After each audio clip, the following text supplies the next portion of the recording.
You know that feeling when your mind is like a web browser with way too many tabs open? That's what dealing with anxious thoughts can be like. So in this explainer, we're going to build a practical toolkit together, filled with strategies to help you find some calm when your mind feels like anything but.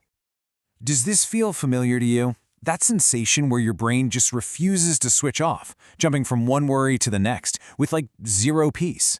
It's an incredibly common experience, and honestly, it can feel completely overwhelming. And let's be real, it's not just in your head, is it? The physical side of anxiety is just as real. That pounding heart, the sweating, that feeling of just intense stress taking over your whole body. It's a full body experience. But the good news is there are tools to manage it. Okay, so let's start our toolkit with some techniques you can use right now, in the moment, for that immediate relief. Think of these as your first aid for anxious thoughts. The first tool is one of the most powerful, really because it's so simple and you can do it absolutely anywhere. Diaphragmatic breathing. This is a specific kind of deep breathing that directly taps into your body's natural relaxation response. So here's how you do it. You lie down, place one hand on your chest and the other on your belly. As you breathe in slowly through your nose, really focus on the hand on your stomach rising, like you're inflating a little balloon, while the one on your chest stays pretty still. Then, as you exhale slowly, you'll feel that hand gently fall. That's how you know you're getting that deep, calming breath. But why does this work so well? It's not just about getting more air. It's really about shifting your focus. This simple physical act literally pulls your attention away from those racing thoughts and anchors you right here in the present moment. And hey, breathing isn't your only option. Research shows that something as simple as listening to calming music can significantly ease anxiety. The same thing goes for mindfulness meditation, which is all about just observing your thoughts without judgment. Again, bringing you right back to the here and now. Okay, we've covered that in-the-moment relief. Now let's build on that. Let's get into the second level of our toolkit, lifestyle adjustments. These are the daily habits that really build your resilience to anxiety over time. A great place to start is with something many of us have every single day, coffee. You see, coffee is a stimulant, and what it does is cause a spike in adrenaline, which is a key hormone in your body's stress response. For some people, that can totally trigger or just worsen feelings of anxiety. Now, I want you to just look at this number for a second. 12 weeks. What do you think could make a huge difference in just 12 weeks?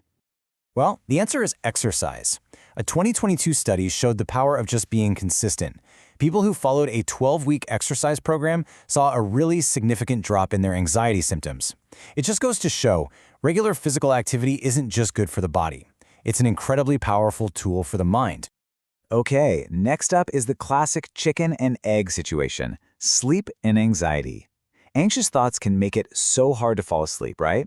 But then, not getting enough sleep actually makes anxiety symptoms worse the next day. It becomes this really vicious cycle. So how do you break out of that loop? The key is to create a solid sleep routine. This means winding down before bed, making sure your room is comfortable, and, this is a big one, putting away those screens right before you try to sleep. Another really powerful habit is journaling. A 2022 review called it a cost-effective therapy with a super low risk of side effects. It's just a simple way to get all of those swirling thoughts out of your head and onto a page. It helps you organize them and, gain a little bit of perspective. All right, so we've covered immediate relief and daily habits. Now let's go deeper. The third level of our toolkit is all about mental strategies. These are the long-term frameworks for actually changing how you relate to your anxious thoughts. On the left, you see the anxiety trap, that tangled mess of procrastination. We put off a big task for a tiny bit of relief, but the stress just grows. The alternative is on the right, the action plan. It's all about breaking that huge task down into small, manageable steps. Sometimes just starting with a 10-minute commitment is all you need to break that paralysis. One of the most effective tools for this is something called cognitive behavioral therapy, or CBT. Now, this isn't just about thinking positive.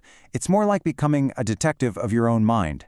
It's a structured way to help you spot those unhelpful thought patterns that fuel anxiety and then learn how to challenge and reframe them.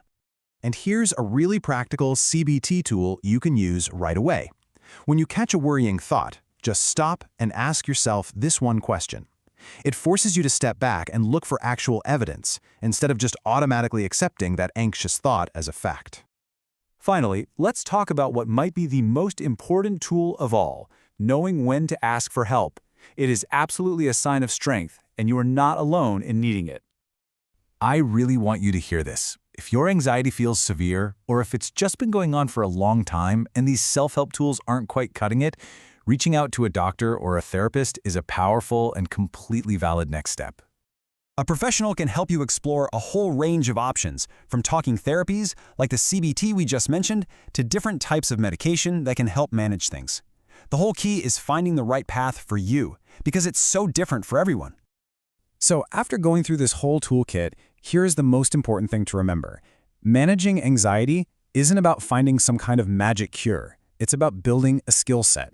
And that takes practice, patience, and finding the right combination of tools that works for you.